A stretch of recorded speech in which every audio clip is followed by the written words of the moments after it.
নিজেকে চেনার তুমি তৌফিক দাও খোদা, তোমাকে চেনার তুমি তৌফিক দাও।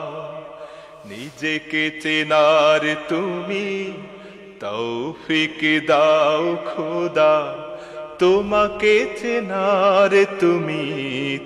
অন্য ধর্মাবলম্বী যদি কেউ থাকেন একটু হাত তুলবেন।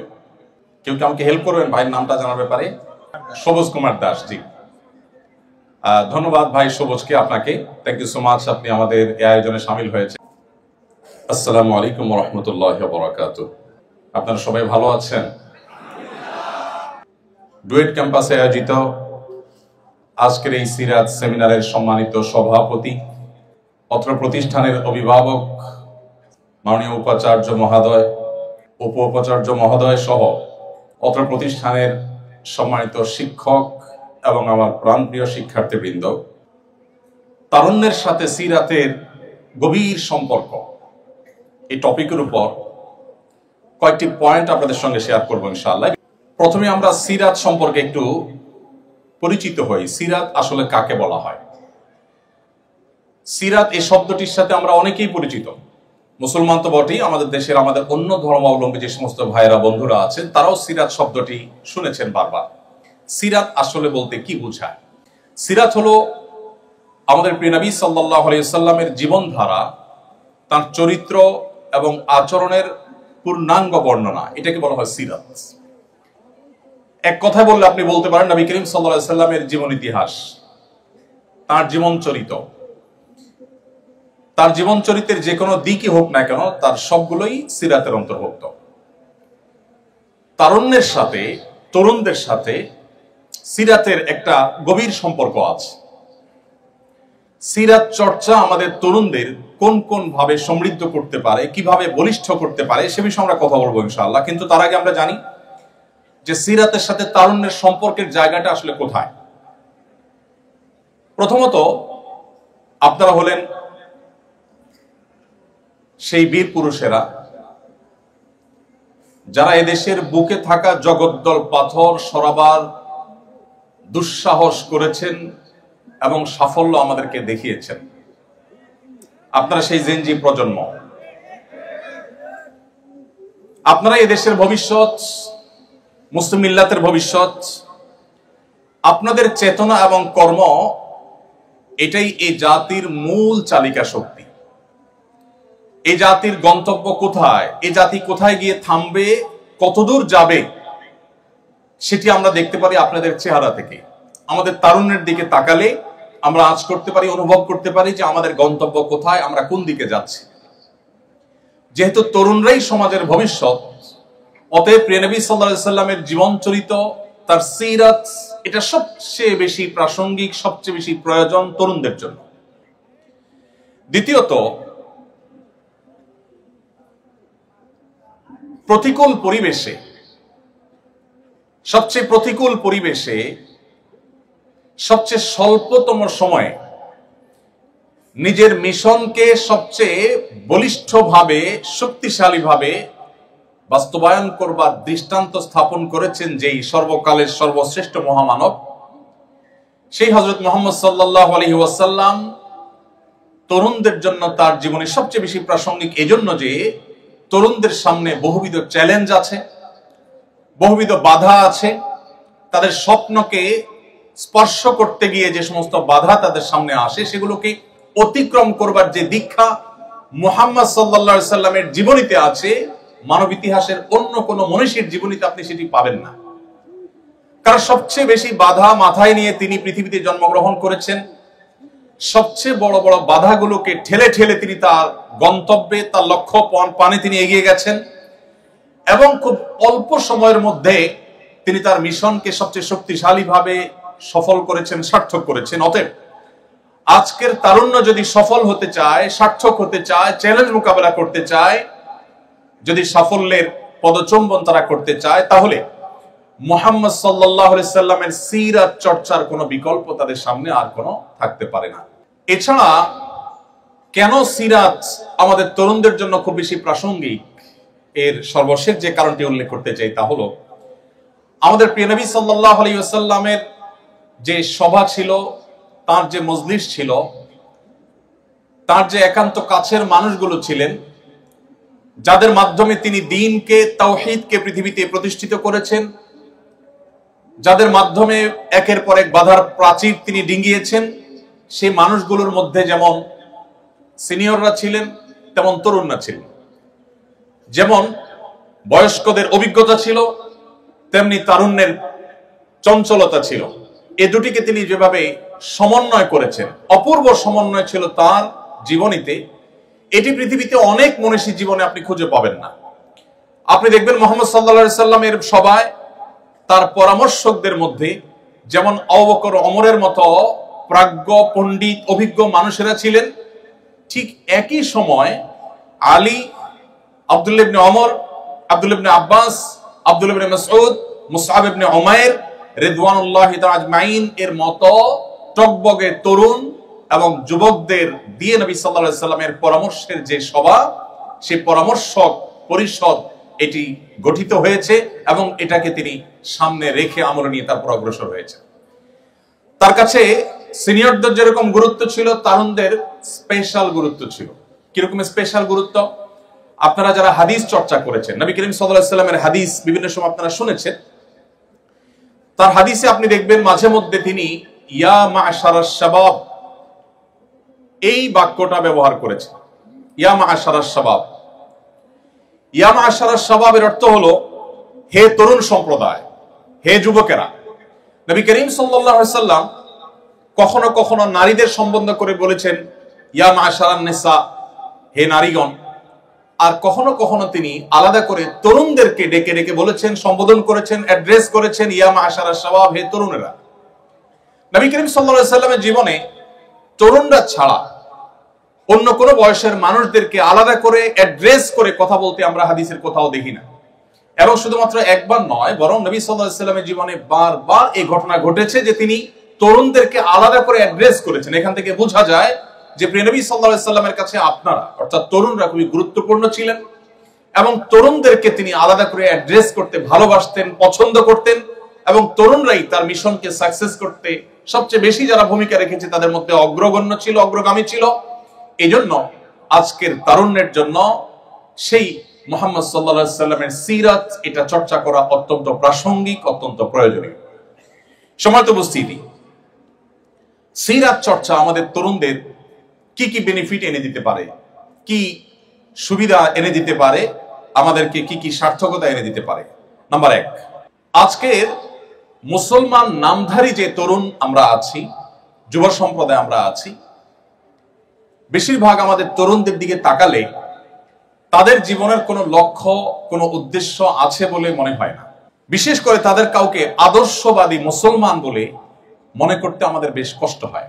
কারণ তাদের যে হেয়ালিপনা, আমি বড় অংশের কথা বলছি, সবার কথা বলছি না, তাদের মধ্যে যে তারুণ্যের চঞ্চলতা, এটা তাদেরকে একটা পর্যায়ে এমন দিকে নিয়ে যায় যেন এই জীবনের বিশেষ কোনো লক্ষ্য, বিশেষ কোনো উদ্দেশ্য, বিশেষ কোনো টার্গেট, বিশেষ কোনো স্বপ্নের জায়গা নেই।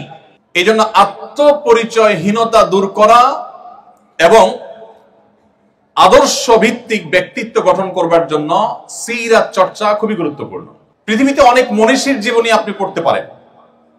অনেক বড় বড় মনীষীরা পৃথিবীতে এসেছেন এবং মানবতার জন্য অনেক অবদান রেখেছেন।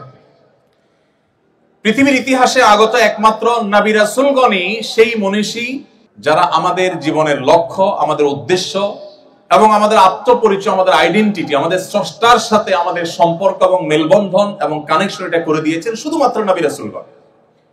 মানব ইতিহাসের অনেক বড় বড় মনীষীদের অনেক বড় বড় অবদানের কথা আপনি আলোচনা করতে পারবেন, কিন্তু আপনার জীবনের লক্ষ্য কি, আপনার জীবনের উদ্দেশ্য কি, এই প্রশ্নের উত্তর পৃথিবীতে অন্য কোনো মনীষীরা দিতে পারেন নাই। শুধুমাত্র আল্লাহর প্রেরিত নবী এবং রাসূলরাই দিয়েছেন, কারণ স্বয়ং সৃষ্টিকর্তা তাদেরকে প্রেরণ করেছেন, যার কারণে সৃষ্টিকর্তা তাদের মাধ্যমে বার্তা দিয়েছেন।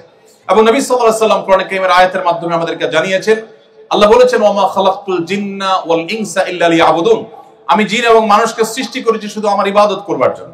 আমরা এই পৃথিবীতে এসেছি, আমরা এখানে এসে পড়াশোনা করি, আমাদের ক্যারিয়ার ডেভেলপ করি, আমরা কেউ চাকরি করব, কেউ উদ্যোক্তা হব, কেউ ব্যবসা বাণিজ্য করব, এক একজন এক এক সেক্টরে কাজ করব। আমাদের এই কাজের লক্ষ্য বা উদ্দেশ্য, এটা শেষ পরিণতিটা কি? যদি বলেন যে আমি মানুষের জন্য কাজ করব, মানুষের সেবা করব, আপনি প্রকৌশল বিশ্ববিদ্যালয়ের স্টুডেন্ট হিসাবে পড়াশোনা করে আপনি ইঞ্জিনিয়ার হয়ে আপনি মানব জাতির জন্য কোন একটা সংকটের সমাধানের পথ আবিষ্কার করবেন, মানুষ উপকার করবেন, ভালো কথা। আপনি যা করতে চাইছেন যদি আপনি সেটা করতে না পারেন, পৃথিবীতে মানুষ যা করতে চায় তার সবকিছু কি করতে পারে? আমরা যা চাই সবকিছু কি করতে পারি? আপনি যা করতে চেয়েছেন যদি সেটা করতে না পারেন, ধরা যাক আপনার স্বপ্ন ছিল আপনি পড়াশোনা করে আপনার ক্যারিয়ার ডেভেলপ করে আপনি মানব জাতির জন্য অনেক কিছু করবেন, কিন্তু আপনি হয়তো কিছু করতে পারলেন না। এই যে অনাকাঙ্ক্ষিত আনএক্সপেক্টেড সিচুয়েশনে তৈরি হয়েছে, আপনি কিছু করতে পারলেন না, এই জায়গাটায় আপনার সান্ত্বনার কোনো সূত্র আপনি খুঁজে পাবেন না। আপনি যদি আপনার সেকুলার দৃষ্টিভঙ্গি থেকে দেখেন, তাহলে আপনার একটা স্বপ্ন ছিল, স্বপ্নটা বাস্তবায়ন করতে পারলেন না, তাহলে আপনার এখন যাওয়ার কোনো জায়গা নেই। আপনি ও স্যাড বলা ছাড়া, ডিপ্রেসড হওয়া ছাড়া আপনার কিছু করার নেই। এটা একজন মানুষের জীবনের কোনো কাঙ্ক্ষিত সমাপ্তি হতে পারে না। দুর্ভাগ্যজনক বাস্তবতা হলো যারা মুহাম্মদ সাল্লাল্লাহু আলাইহি সাল্লাম সহ আল্লাহর পক্ষ থেকে প্রেরিত নবী রাসূলদের প্রতি ঈমান আনে না, বিশ্বাস করে না, তাদের জীবনে এরকম অনাকাঙ্ক্ষিত পরিসমাপ্তির সম্ভাবনা অনেক জোরালো। পক্ষান্তরে যারা মুসলমান, যারা মুহাম্মদ সাল্লাল্লাহু আলাইহি সাল্লামের প্রতি ঈমান এনেছে, তাদের সার্থকতা হলো মুহাম্মদ সাল্লাল্লাহু আলাইহি সাল্লাম তাদেরকে তাদের সৃষ্টিকর্তার সাথে পরিচয় করে দিয়েছে এবং এর ফলশ্রুতিতে আখিরাতের প্রতি বিশ্বাসী হয়েছে। একজন মানুষ দুনিয়াতে অনেক কিছু করতে চেয়েছেন, কিছুই করতে পারেন নাই, যদি তিনি মুসলমান হন তাহলে তার ডিপ্রেশনের কোনো কারণ নাই, তার দুশ্চিন্তার কোনো কারণ নাই, কারণ তিনি যদি ভালো কিছু করবার সদিচ্ছা রাখেন এবং তার জন্য যথাযথ পদক্ষেপ নিয়ে থাকেন, তিনি যদি তার কাঙ্ক্ষিত কাজটি করতে নাও পারেন, আল্লাহ রাব্বুল আলামিন কিয়ামতের দিন তার সেই কাঙ্ক্ষিত কাজ করে যে পরিমাণ রিওয়ার্ড পাওয়ার কথা, পুরস্কার পাওয়ার কথা, তার সবটুকু আল্লাহ তাআলা তাকে বুঝিয়ে দিবেন।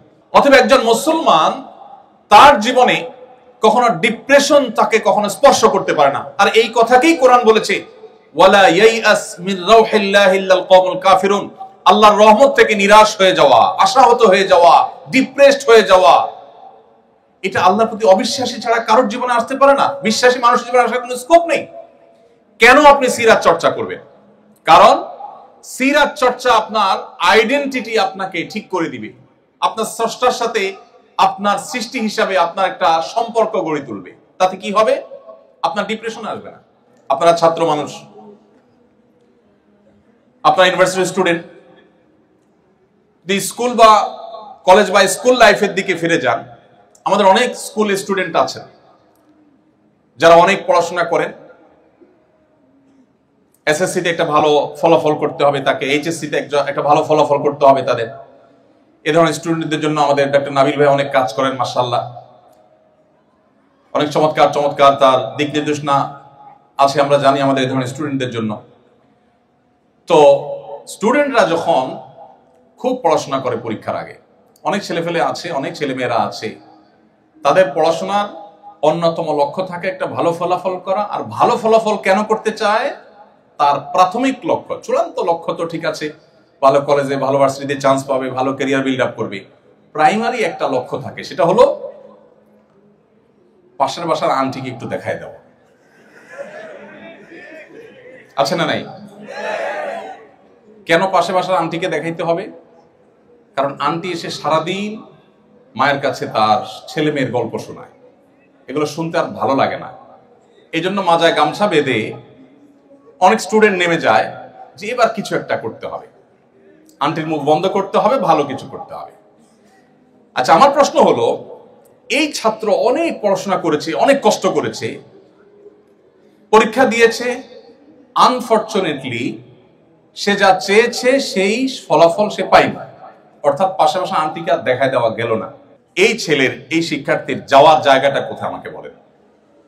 কোনো যাওয়ার জায়গা আছে? তা দেখাতে পারে নাই তো, আবার কবে কোন পরীক্ষা আসবে সেটাতে দেখাবে, এছাড়া তার আর কোনো যাওয়ার জায়গা না। তখন সে কি হয়ে যায়? ডিপ্রেসড হয়ে যায়, সে দুশ্চিন্তার মধ্যে পড়ে যায়, মন খারাপ করে এবং কখনো কখনো আত্মহত্যার পথে পর্যন্ত চলে যায়। এবার আসুন আমরা আরেকটা চিত্র দেখি।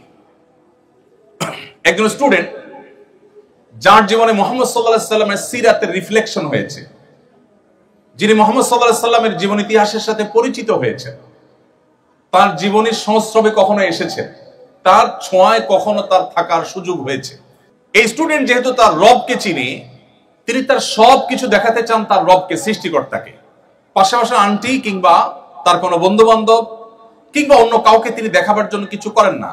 তার লক্ষ্য হলো তিনি ভালো ফলাফল করে ভালো একটা জায়গায় দাঁড়িয়ে এই যে দুর্নীতির করাল গ্রাস গোটা দেশটাকে শেষ করে দিচ্ছে, তিনি মেরুদণ্ড সোজা করে এদেশের মানুষের জন্য অ্যাজ এ মুসলমান মুসলিম মিল্লাতের মুখকে উজ্জ্বল করবার জন্য তিনি কিছু করতে চান। এই স্বপ্ন নিয়ে তিনি পরীক্ষা দিচ্ছেন, পড়াশোনা করছেন, চেষ্টা করছেন। যদি তিনি তার সে চেষ্টা সফল হন, ব্যাটে বলে হয় তো আলহামদুলিল্লাহ, যদি না হয় তাহলে তার সান্ত্বনার জায়গা হলো যে আল্লাহ রাব্বুল আলামিন ইনপুট দেখেন না, আল্লাহ তাআলা আউটপুট দেখেন না, আল্লাহ তাআলা ইনপুট দেখেন। আল্লাহ চেষ্টা দেখেন, ফলাফল দেখেন না। দুনিয়ার মানুষ ফলাফল দেখে, আল্লাহ রাব্বুল আলামিন ফলাফল দেখে মানুষকে তার বিনিময় সব সময় দেন না, সব সময় দেন না। আল্লাহ তাআলা দেখেন বান্দার প্রচেষ্টা।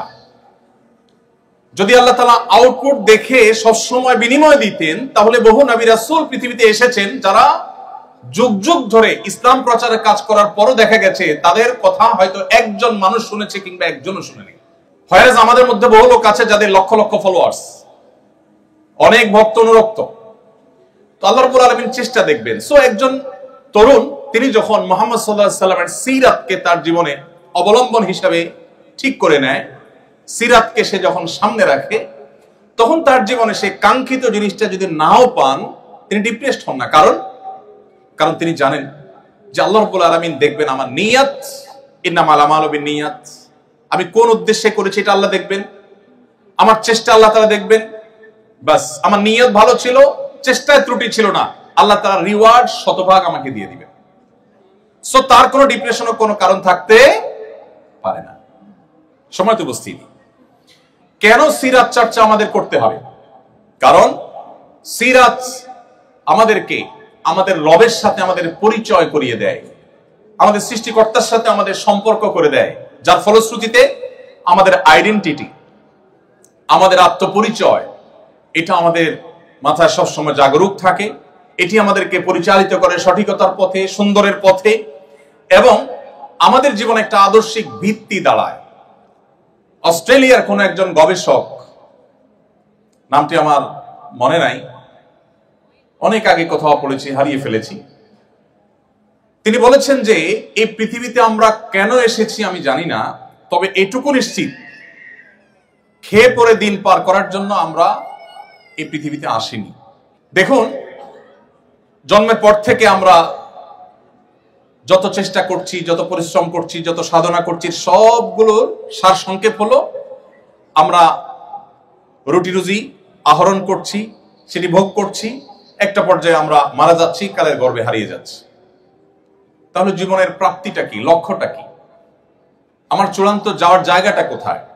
নবী করিম সাল্লাল্লাহু আলাইহি সাল্লাম আমাদের সেই প্রশ্নের উত্তর দিয়েছেন যে আমাদের জীবনের এই সকল কর্মকাণ্ডের প্রাপ্তি অপ্রাপ্তির হিসাব মেলাবার জন্য আল্লাহ তাআলা ইয়াউমুল আখিরা প্রতিষ্ঠা করবেন। যিনি আমাদেরকে শূন্য থেকে সৃষ্টি করেছেন, তিনি আমাদেরকে মাটির সাথে মিশিয়ে যাওয়ার পর আবার সেখান থেকে আমাদেরকে সৃষ্টি করবেন এবং আমাদের প্রাপ্য বুঝিয়ে দিবেন।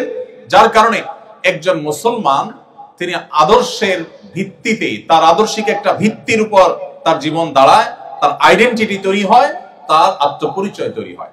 আপনারা বিশ্ববিদ্যালয়ের শিক্ষার্থী, আপনারা আমার চাইতে ভালো করে জানবেন, কখনো শিক্ষার নামে, কখনো সংস্কৃতির নামে, কখনো বিনোদনের নামে, বিভিন্ন সময় নানা নামে আজকের বিশ্বের মুসলিম তরুণদের আইডেন্টিটি নষ্ট করবার নানামুখী ষড়যন্ত্র চলমান আছে। আপনারা দেখবেন বেশ কিছু মুখরোচক স্লোগান শোনা যায়, আমাদেরকে মানবতাবাদী মানুষ হওয়ার সবক সকাল বিকাল দিতে আপনারা শুনবেন। কাদেরকে শুনবেন? সেই সব মানুষদের কাছ থেকে শুনবেন যারা অনবরত নিরপরাধ শিশু হত্যাকাণ্ডে মেতে আছে। তাদেরকে শুনবেন যারা নারীর অধিকার নিয়ে গোটা পৃথিবীতে জিগির তুলছে আমাদেরকে সকাল বিকাল সবক দিতে আসে শত সহস্র প্রেগনেন্ট নারীদেরকে যারা বোমা মেরে হত্যা করে। মুসলমানের দৃষ্টান্ত হলো সেই বাঘের বাচ্চার মতো, যে বাঘের বাচ্চাকে শিয়াল লাফানো শেখায়। আজ পৃথিবীতে আমাদের অবস্থা সেরকম হয়ে গেছে।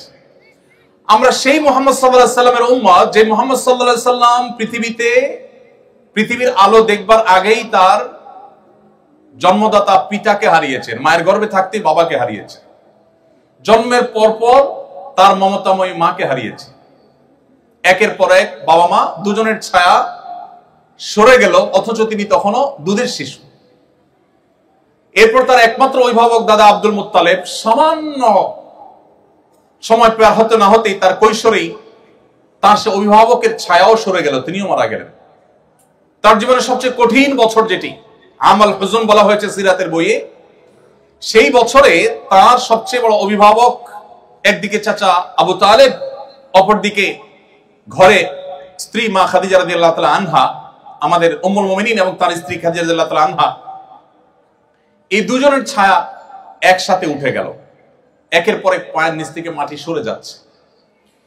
এরপর যখন মক্কায় তিনি সবচাইতে সম্ভ্রান্ত বংশের, সবচাইতে সম্ভ্রান্ত ফ্যামিলির, সবচাইতে মর্যাদার জায়গা ছিলেন, যে মক্কাবাসী তাকে তার বিশ্বস্ততার কারণে আল আমিন উপাধি দিয়েছিল, সেই মক্কার মানুষরা তার বিরুদ্ধে এতটাই ষড়যন্ত্রে মেতে উঠলো, তাকে ধ্বংস করবার জন্য এতটাই তারা উদ্যত হলো যে তাকে তার মুখের উপর থুতু মারতেও তারা দ্বিধা করলো না।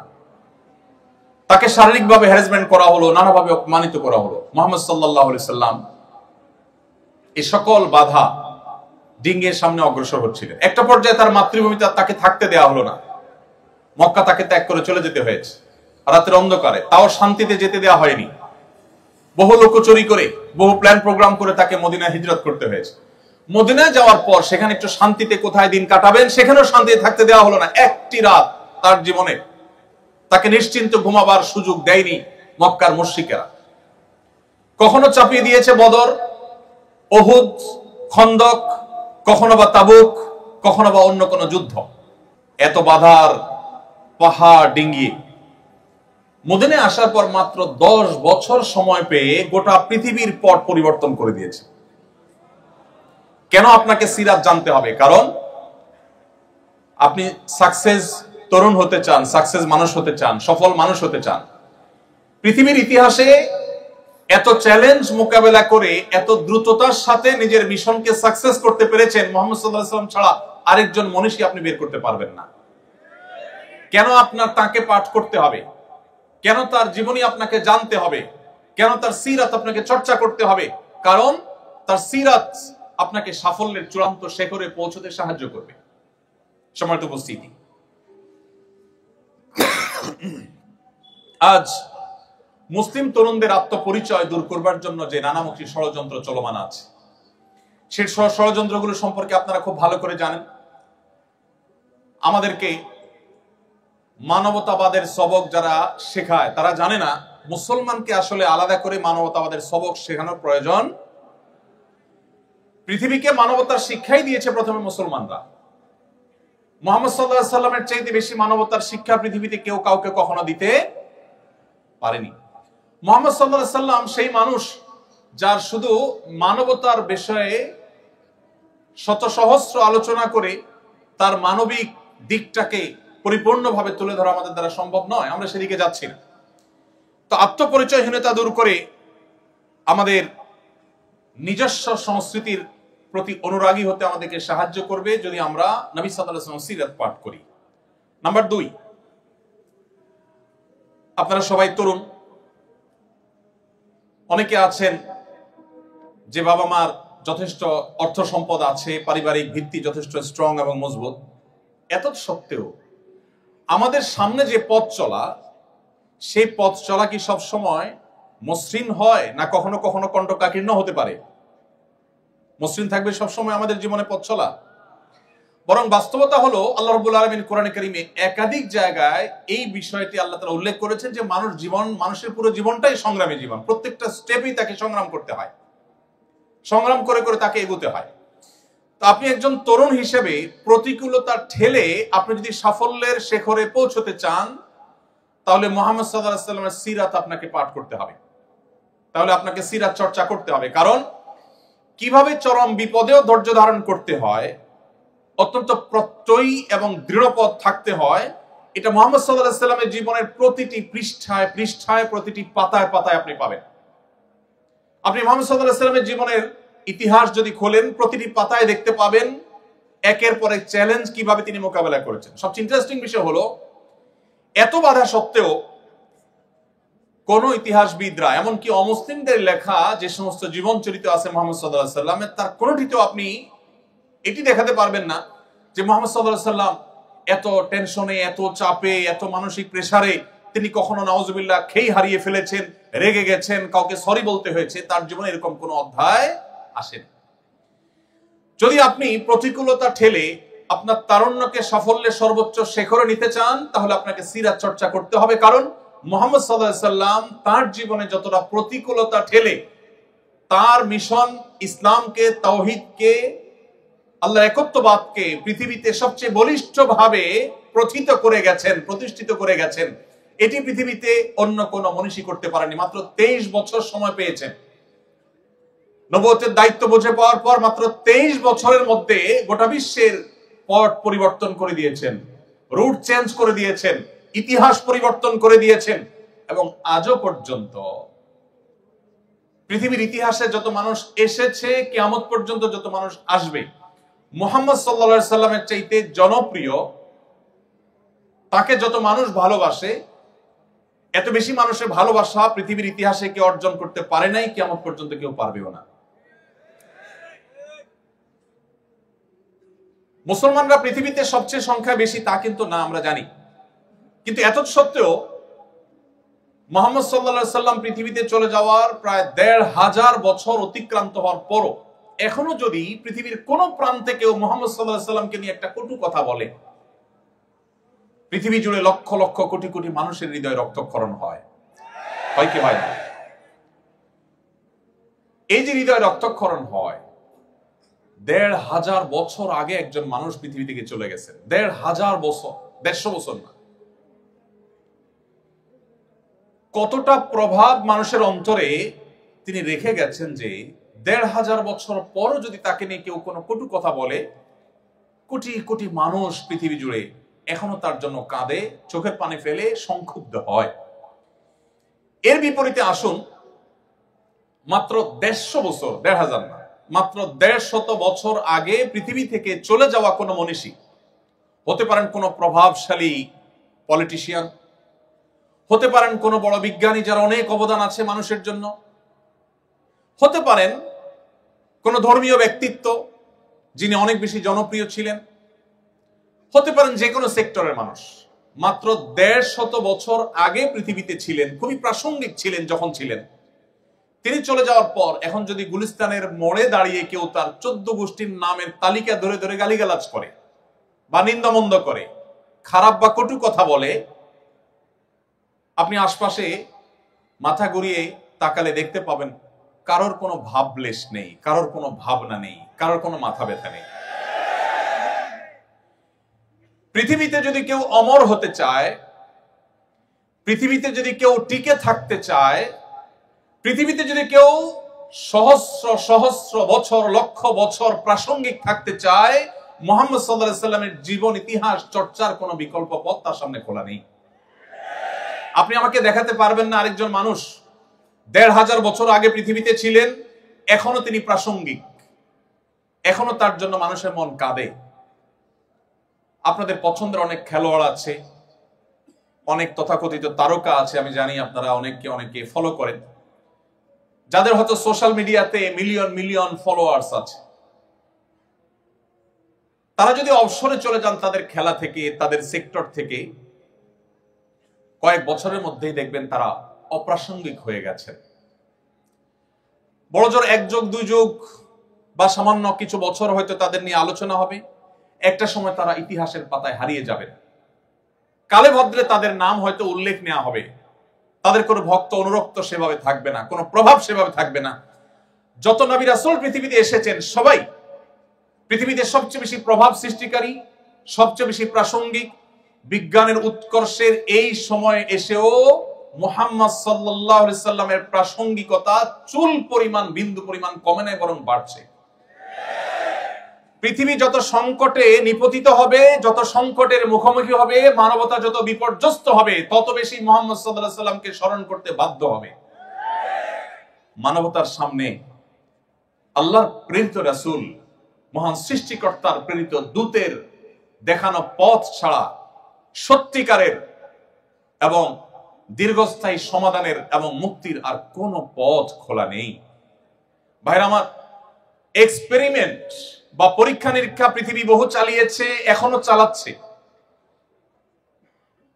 একমাত্র ঘুরে ফিরে যে জীবন দর্শন মানুষের জন্য সবচেয়ে বেশি বাস্তবসম্মত, উপযোগী এবং উপকারী হিসাবে প্রমাণিত, সেটি হলো নবী রাসূলদের আদর্শ। সর্বশেষ নবী মুহাম্মদ মুস্তাফা সাল্লাল্লাহু আলাইহি সাল্লামের জীবনী সেজন্য আমাদের চর্চা করতে হবে। সম্মানিত বন্ধুগণ, কেন আমাদের সিরাত চর্চা করতে হবে? আপনি একজন টকবগে তরুণ হিসেবে যদি আপনি সমাজের অন্যায় অনাচারের বিরুদ্ধে লড়তে চান, বিশেষ করে আমাদের এই প্রিয় স্বদেশের কথা যদি বলি, যেখানে রন্ধ্রে রন্ধ্রে প্রতিটি খাঁজে ভাঁজে যেখানে অনিয়ম, অন্যায়, অনাচার ছেয়ে গেছে, আপনি যদি জগদ্দলে পাথর সমাজের বুক থেকে সরাতে চান, তাহলে আপনার জন্য মুহাম্মদ সাল্লাল্লাহু আলাইহি সাল্লামের সিরাত চর্চার কোনো বিকল্প নেই। কারণ আপনি দেখবেন মুহাম্মদ সাল্লাল্লাহু আলাইহি সাল্লাম মক্কা যখন আগমন করেছেন, তিনি সেখানকার যত কুসংস্কার ছিল, জাহিলি যুগের যত অন্যায় অনাচার ছিল, যত জঞ্জাল ছিল, সেগুলোকে তিনি দূর করেছেন। কত বছরে? মাত্র 23 বছর সময়ের মধ্যে। শুধু মক্কার অনাচার নয়, তখনকার পৃথিবীতে যত অনাচার ছিল, এই সমস্ত অনাচারগুলোকে একটি একটি করে সবগুলোর কবর রচনা করেছেন মুহাম্মদ সাল্লাল্লাহু আলাইহি সাল্লাম। আপনারা জানেন, আমাদের বোনরা শুনছেন এখানে নিশ্চয়ই, কন্যা হিসাবে যে সমাজে জন্মগ্রহণ করাটাকে অপরাধ মনে করা হতো। আল্লাহ কোরআনে বলেছেন, وَإِذَا بُشِّرَ أَحَدُهُمْ بِالْأُنثَى ظَلَّ وَجْهُهُ مُسْوَدًّا وَهُوَ كَظِيمٌ। নবী সাল্লাল্লাহু আলাইহি সাল্লাম যে সমাজে এসেছেন, সে সমাজে কারোর কন্যা সন্তান হয়েছে এই সংবাদ শোনানো হলে তার মুখটা কালো হয়ে যেত। ইয়াতাওয়ারা মিনাল কওম, তিনি মুখ লুকাতেন, মানুষের সামনে মুখ দেখাতে চাইতেন না, কারণ তার কন্যা সন্তান হয়েছে। আপনি চিন্তা করতে পারেন যে এই জায়গা ছিল কন্যা বা মেয়েদের অবস্থান। সময় কিন্তু 23 বছর। মাত্র এই 23 বছরের মধ্যে নারীকে সেই অতল গভীর থেকে তুলে আকাশের সর্বোচ্চ শিখরে রেখে নবী করিম সাল্লাল্লাহু আলাইহি সাল্লাম এমন এক সমাজ গঠন করেছেন মাত্র 23 বছরে, যেই সমাজে কন্যার বাবা হওয়া ছেলের বাবা হওয়ার চাইতে বেশি গৌরবের বিষয় পরিণত হয়েছে।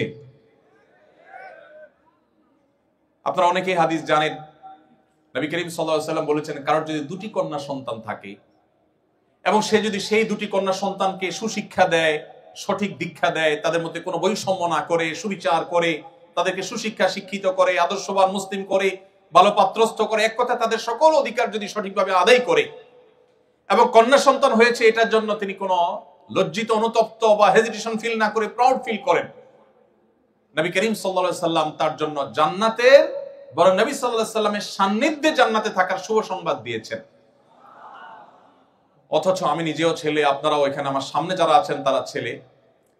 এমন কোন হাদিস আমি পাইনি যে এক ডজন পুত্র সন্তান জন্ম দেওয়ার এই সৌভাগ্য বিরল অর্জনের কারণে নবী সাল্লাল্লাহু আলাইহি সাল্লাম কোন বাবা মাকে এই সুসংবাদ শুনিয়েছেন যে জান্নাতের বারান্দার কাছাকাছি যাওয়া যাবে। আমি এটা পাইনি। কিন্তু দুটি কন্যা সন্তান হলে জান্নাতে শুধু থাকা নবী সাল্লাল্লাহু আলাইহি সাল্লামের সান্নিধ্যের সৌরভ পাবে, এই শুভ সংবাদ তিনি দিয়েছেন। শুধু তাই নয়, ইমাম মালিক রাহমাতুল্লাহর একটা চমৎকার উক্তি আছে। তিনি বলেছেন, আল আম্বিয়া ওয়া আবুল বানাত, নবী রাসূলগণ কাকতালীয় ভাবে হোক আর আল্লাহ তাআলার সুপরিকল্পনার অংশ হোক, অবশ্যই আল্লাহর প্রত্যেকটা কাজ হিকমত দ্বারা পরিপূর্ণ। তিনি বলেছেন, যত নবী রাসূল পৃথিবীতে এসেছে, অ্যানালাইসিস করলে দেখা যায় বেশিরভাগ নবী রাসূলদেরকে আল্লাহ তাআলা মেয়েদের বাবা করেছে।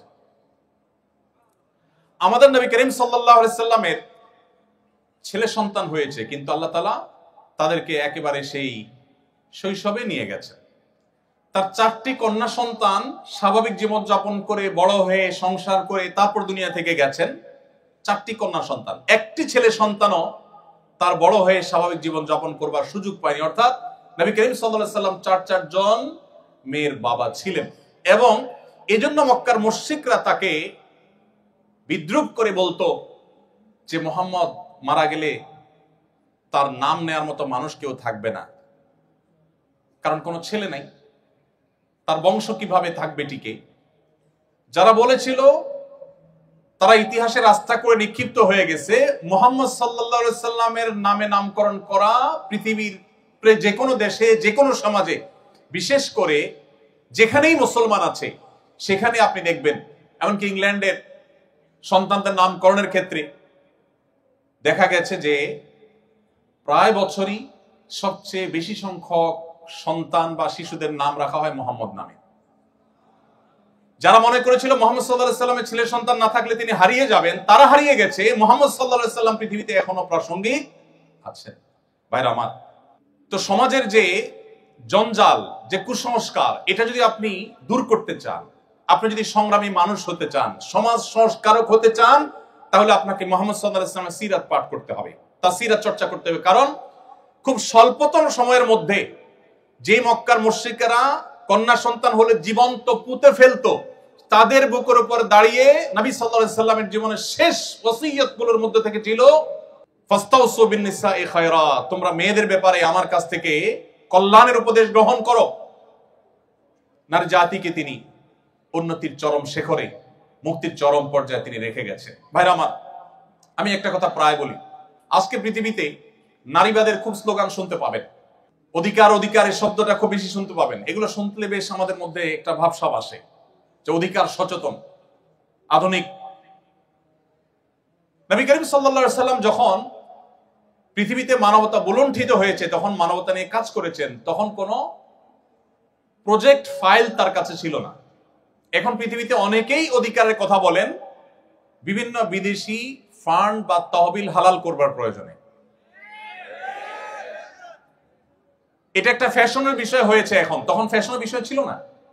তো আপনি যদি সমাজে অন্যায় অনাচার দূর করে সংগ্রামী সাধক হতে চান, সমাজ সংস্কারক হতে চান, প্রতিবাদীর ভূমিকায় থাকতে চান, তাহলে মুহাম্মদ সাল্লাল্লাহু আলাইহি সাল্লাম কিভাবে সমাজ সংস্কার করেছেন, কিভাবে এত অল্প সময়ে একটা সমাজকে আমূল পরিবর্তন করে দিয়েছেন, দিন এবং রাত যেরকম তফাৎ এরকম তফাৎ করে দিয়েছেন, সেই সিরাত আপনাকে পাঠ করতে হবে।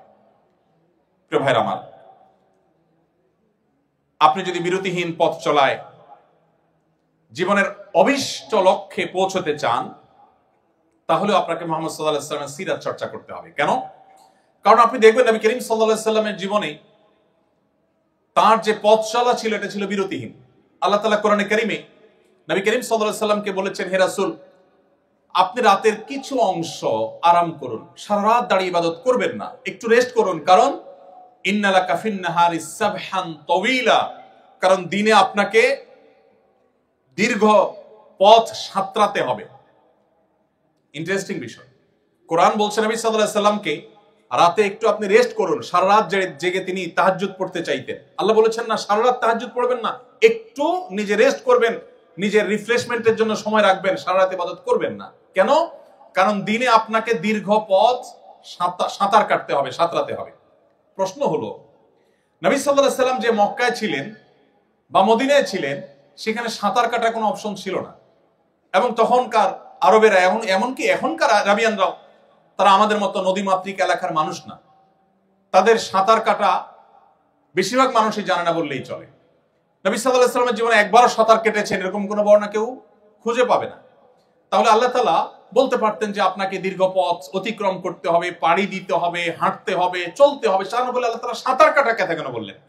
এ বিষয়ে তাফসীর বিশেষজ্ঞ বিশ্লেষক ওলামা ইকরাম বলেন, এখানে আল্লাহ তাআলা একটি বার্তা দিতে চেয়েছেন। সেটি হলো, মানুষ পায়ে হেঁটে চললে একটু বিরতি নেয়, অন্য যে কোনো বাহনে গেলে মানুষ হয়তো একটু বিরতি নেওয়ার অপশন থাকে, কিন্তু কেউ যদি সাঁতার কাটে তাহলে তার গন্তব্যে পৌঁছার আগ পর্যন্ত বিরতির কোনো সুযোগ থাকে না।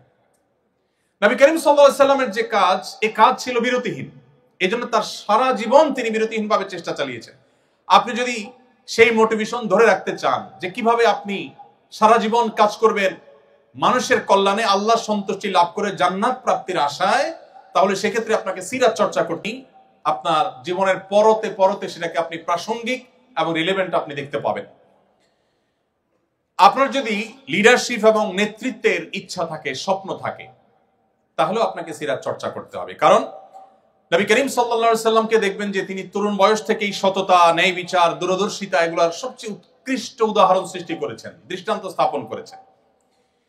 তিনি কিন্তু যখন বয়সে তরুণ ছিলেন তখনই মক্কায় বাহির থেকে আসা মানুষজন যারা নির্যাতিত হতো, নানাভাবে নিষ্পেষিত হতো, নানাভাবে জুলুমের শিকার হতো, এই মানুষগুলোর মুক্তির জন্য ঐতিহাসিক যে হিলফুল ফুজুল সংগঠিত হয়েছিল সেই সংগঠনের সাথে তিনি সম্পৃক্ত হয়ে গেছেন। এবং যখন মক্কার কাবার পুনর্নির্মাণের উদ্যোগ নিলেন নবী সাল্লাল্লাহু আলাইহি সাল্লামের দাদা আব্দুল মুত্তালিব, নবী সাল্লাল্লাহু আলাইহি সাল্লাম তখন কিশোর ছিলেন, অনেক ছোট মানুষ ছিলেন। যখন মক্কার মুশরিকরা সবাই মিলে কাবাঘর ভেঙে যাচ্ছিল, অনেক পুরাতন হয়ে গেছে স্থাপনা, এটাকে পুনর্নির্মাণ করলেন, তখন কালো পাথর যেটি হাজরে আসওয়াদ, এই পাথরটা পুনর্নির্মাণের করে এটিকে আবার আগের জায়গায় স্থাপন করা হবে, এই কাজটি কে করবে, এটা নিয়ে তাদের মধ্যে বিবাদ দেখা দিল। আপনারা জানেন মক্কার মুশরিকদের মধ্যে সেই বিবাদ ছিল, এবং বিবাদটা এতটাই ছিল প্রকট যে সামান্য একটু কুয়া থেকে কার ওঁট আগে পানি পান করলো, এই ঘটনাকে কেন্দ্র করে যুগ যুগ ধরে তারা বংশকে বংশ করে তারা যুদ্ধ করত।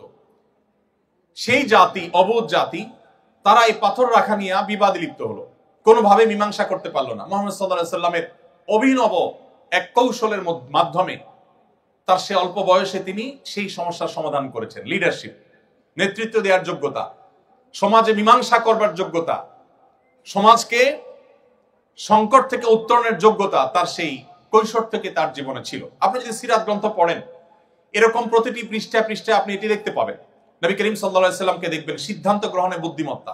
শুধুমাত্র হিজরতের সময় মক্কা থেকে তিনি যে মদিনায় চলে যাচ্ছিলেন রাতের অন্ধকারে, যে স্টেপগুলো তিনি অবলম্বন করেছেন, এগুলোর এক একটা নিয়ে বহু পিএইচডি হতে পারে, বহু গবেষণা হতে পারে, হয়েছেও। নবী করিম সাল্লাল্লাহু আলাইহি সাল্লামের যে প্ল্যান ছিল, আপনি দেখবেন তিনি মক্কা থেকে হিজরত করে মদিনায় যাবেন, কাউকে বলেননি, কাছের লোকজনকেও বলেননি। মক্কার সমস্ত মুশরিকদের সবগুলো চোখ তার দিকে, কখন তিনি বের হয়। তারা আঁচ করতে পেরেছে যে তিনি যাবেন, কিন্তু তাদের সবার সে চেষ্টাকে ব্যর্থ করে দিয়ে তিনি সাকসেস হয়েছেন, তিনি চলে গেছেন। তার সন্ধান তারা পায়নি। প্ল্যান কি ছিল? দীর্ঘ আলোচনা, আমি সেদিকে খুব বেশি দীর্ঘ আলোচনা যাব না। আপনি যদি লক্ষ্য করেন দেখবেন তিনি যাওয়ার আগে সংবাদ সবার কাছ থেকে তিনি আড়ালে রেখেছেন, কাউকে বলেননি, কাছের লোক, পরিবার লোকদেরকেও বলেননি তিনি কখন যাচ্ছেন। যে বিছানায় তিনি শায়িত ছিলেন, আলী রাদিয়াল্লাহু তাআলা আনহুকে ডেকে এনে ওই বিছানায় শুইয়ে দিলেন, দিয়ে তারপর তিনি চলে গেলেন, যাতে করে তাকে যারা ডিপ মনিটরিং করছে, তখনকার যুগে তো আর বিদ্যুতের আলো ছিল না, এই আলো আধারিতে কেউ একজন বিছানায় শোয়া আছে এটা দেখে তারা যেন ধোকায় পড়ে যায়, তারা যেন মনে করে যে মুহাম্মদ সাল্লাল্লাহু আলাইহি ওয়াসাল্লাম মনে বিছানায় শোয়া আছেন। এই জন্য আলী রাদিয়াল্লাহু তাআলা আনহুকে রাতের গভীরে এনে তার বিছানায় শুইয়ে দিয়ে তিনি বাসা থেকে বের হয়েছে। তিনি জানতেন যে একটানা মদিনায় তিনি যেতে পারবেন না, তাকে ধাওয়া করা হবে। তিনি পথে একটা স্টেপ নিলেন গারে সৌরে। সেই গারে সৌর, সেখানে তিনি অবস্থানকালীন সময়ে খাবার দাবারের কি ব্যবস্থা হবে সেই ক্যাটারিং সার্ভিসের জন্য তিনি দায়িত্ব দিলেন আবু বকর রাদিয়াল্লাহু তাআলা আনহুর কন্যাকে, এবং তাকে দায়িত্ব দিলেন, তিনি যথারীতি দায়িত্ব পালন করলেন। আবার সেই খাবার কিভাবে পৌঁছানো হবে, মক্কার মুশরিকরা তো ফলো করবে, এই জন্য দায়িত্ব দিলেন আরেকজনকে, ট্রান্সপোর্টের দায়িত্ব। যাকে ট্রান্সপোর্টের দায়িত্ব দেওয়া হলো তাকে পরিকল্পনা বুঝায় দেওয়া হলো, তিনি ছাগলের রাখাল নিয়ে, যিনি খাবার যাবেন তার পেছন থেকে ছাগলের রাখাল নিয়ে একজন যাবেন, যাতে করে তার যে পদচিহ্নগুলো আছে এগুলো ছাগল পায়ে হেঁটে মারিয়ে সেটাকে মিশিয়ে ফেলে, মক্কার মুশরিকরা যাতে আঁচ করতে না পারে পায়ে হেঁটে কোথায় গিয়েছে, গারে সৌরটা ঠিক কোন জায়গাটা যেন ধরতে না পারে। এরপরে সেখানে মক্কার মুশরিকদের গতিবিধি জানার জন্য সংবাদদাতা হিসাবে, মিডিয়া হিসাবে আলাদা ডিপার্টমেন্টকে দায়িত্ব দিলেন, তারা সেই সংবাদ তাকে পৌঁছাতে নিয়মিত। এভাবে একটি একটি করে শুধুমাত্র তার হিজরতের প্ল্যান পরিকল্পনা যদি আমরা শুনি তো আমরা অবাক হয়ে যাব যে আজকাল পৃথিবীতে বহু ট্রেনিং, বহু গবেষণা, বহু পড়াশোনা, বহু স্টাডি, বহু উচ্চতর ডিগ্রি নিয়েও মানুষ যে সমস্ত প্ল্যান প্রোগ্রাম করতে পারে না, নবী সাল্লাল্লাহু আলাইহি ওয়াসাল্লাম জীবনে সেটি করেছেন। সবচেয়ে মজার বিষয় হলো তার 23 বছরের সামগ্রিক জীবনে একটি জায়গা আপনি খুঁজে বের করতে পারবেন না যে তিনি একটা স্টেপ নেওয়ার পরে বলেছেন ওহ সরি ভুল হয়ে গেছে, একটাও দেখাতে পারবেন না। গাইডেড বাই আল্লাহ সুবহানাহু ওয়া তাআলা। তো আপনি যদি লিডারশিপ চান, সিদ্ধান্ত গ্রহণের বুদ্ধিমত্তা চান, আপনাকে মুহাম্মদ সাল্লাল্লাহু আলাইহি ওয়াসাল্লামকে পাঠ করতে হবে। আপনি যদি সহযোগিতা এবং পরামর্শ ভিত্তিক সমাজ গড়ে তুলতে চান, প্রতিষ্ঠান গড়ে তুলতে চান, আজকে পৃথিবী জনগণের মতামত নিয়ে সরকার গঠন করার কথা বলে। আজকে বিভিন্ন কাজের ক্ষেত্রে কেউ একক সিদ্ধান্ত দেওয়ার পরিবর্তে পরামর্শ ভিত্তিক কাজকে অ্যাপ্রিসিয়েট করে। নবী করিম সাল্লাল্লাহু আলাইহি সাল্লাম এমন সমাজ গঠন করেছেন। আল্লাহ তাআলা কোরআনে কারিমে বলেছেন ওয়া আমরুহুম শুরা বাইনাহুম, তিনি পরামর্শ ভিত্তিক সমাজ গঠন করেছেন। এবং পৃথিবীর ইতিহাসের সর্বপ্রথম দ্বিপাক্ষিক লিখিত চুক্তি ঐতিহাসিক মদিনা সনদ তিনি রচনা করেছেন। তার আগে ভিন্ন মতের মানুষের সাথে সমঝোতা স্মারক, লিখিত সমঝোতা স্মারক পৃথিবীর ইতিহাসে কেউ কখনো রচনা করেনি, তিনি প্রথম করেছেন। নবী করিম সাল্লাল্লাহু আলাইহি সাল্লামের যে লিডারশিপ ছিল, সেখানে যে বিনয় ছিল, তার যে বিনম্রতা ছিল, আপনি দেখতে পাবেন। এক সাহাবী বলেছেন বাহির থেকে আগত কোনো মানুষ মদিনায় এসে, যখন মুহাম্মদ সাল্লাল্লাহু আলাইহি সাল্লাম মদিনার শাসক, রাষ্ট্রপ্রধান, তখন তাকে খুঁজে পেতে তাদের অনেক সময় বেগ পেতে হতো। মসজিদে তিনি যখন বসা থাকতেন তার অনুসারী, তার সাহাবীদের সাথে, তখন বাহির থেকে আসা আগন্তুকরা অনেক সময় জিজ্ঞেস করতে হতো মান ফিকুম মুহাম্মদ, তোমাদের মধ্যে মুহাম্মদ লোকটা কে? আপনি একটু কল্পনা করার চেষ্টা করুন, একজন নবী, আমাদের সমাজের কোনো পাতি নেতা না, একজন নবী, একজন রাসূল, যার জন্য তার উম্মতরা জীবন দিতে ঈমানের কারণে বাধ্য, এই রকম অনুসারী। এখন তো পাতি নেতাদের বিপদে হলে তাদের অনুসারীরা তাদের আগে পালাবে, কিন্তু মুহাম্মদ সাল্লাল্লাহু আলাইহি সাল্লামের সেই সাহাবা একরাম যারা তার জন্য জীবন দিতে প্রস্তুত, এই রকম ভক্তদের মধ্যে, এই রকম সাহাবীদের মধ্যে যখন তিনি বেষ্টিত থাকতেন, বসে থাকতেন, বাহির থেকে আসা অচেনা আগন্তুক মানুষ, যিনি ব্যক্তি মুহাম্মদ সাল্লাল্লাহু আলাইহি সাল্লামকে চিনে না, জিজ্ঞেস করতে হতো মান ফিকুম মুহাম্মদ, তোমাদের তো মুহাম্মদ লোকটা কে? তার বসার বিনয়ের ভাব কেমন ছিল যে তাকে আলাদা করে খুঁজে বের করা যেত না। তার অ্যাটিটিউড দেখে, তার বসার স্টাইল দেখে বিনয় কাকে বলে পৃথিবীকে শিক্ষা দিয়েছেন মুহাম্মদ সাল্লাল্লাহু আলাইহি সাল্লাম। আমাদের সমাজে যে পরিমাণ সভাপতি আর সহসভাপতির বাম্পার ফলন হয়েছিল আপনারা জানেন। রাস্তাঘাটে, বাজারে, বন্দরে যেই কোনো নেতা যদি হেঁটে যান আর সাথে নেতার অনুসারী বা চামচারা থাকে, নেতাকে আর অনুসারীকে এটাকে জিজ্ঞেস করার কোনো দরকার হবে? কেন হবে না? নেতার জামার যে মার, পাঞ্জাবির যে কড়কড়া মড়কড়া মড়মড়া ভাব, নেতার যে হাব ভাব, নেতার যে ওসফোস, নেতার যে স্টাইল, তার যে অহংকার, তার যে অহমিকা, এটা দেখে একটা শিশুরও বুঝতে কষ্ট হবে না যে এখানে নেতাকে আর অনুসারী কি। মুহাম্মদ সাল্লাল্লাহু আলাইহি সাল্লাম বিনয়ের সে দৃষ্টান্ত স্থাপন করেছেন যে অনুসারীদের মধ্যে থেকেও তিনি এমন ভাবে হারিয়ে যেতেন যে তাকে আলাদা করে খুঁজে বের করতে হতো। তার বসার মধ্যে এরকম কোন আজকালকার বিশ্বের নেতাদের মতো কোন অহংকারী দৃষ্টিভঙ্গি কখনো ছিল না, সেরকম ভাব কখনো ছিল না। আপনি যদি লিডারশিপ শিখতে চান তাহলে আপনাকে মুহাম্মদ সাল্লাল্লাহু আলাইহি সাল্লামকে কেন পাঠ করতে হবে? ভাইরা আমার, আপনার লিডারশিপের জন্য আরেকটা জিনিস প্রয়োজন হলো অন্যকে অনুপ্রাণিত করবার ক্ষমতা।